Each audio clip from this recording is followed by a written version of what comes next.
எடுடா மேளம் அடிடா தாளம் இனிதான் கச்சேரி ஆரம்பம்.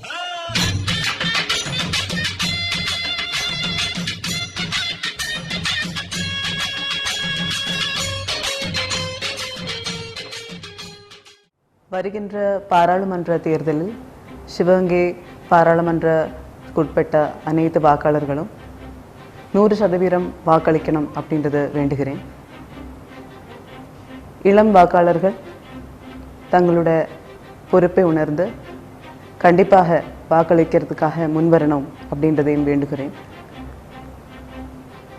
ஏப்ரல் 19, 2024 அன்னைக்கு சிவகங்கை பாராளுமன்ற தொகுதியில் உள்ள அனைத்து வாக்குச்சாவடிகளிலையும் எல்லா ஏற்பாடுகளும் செய்யப்பட்டிருக்கு. கண்டிப்பாக முன்வந்து வாக்களிக்கவும். நமது இலக்கு 100% வாக்கு. நாடு முன்னேற பாடு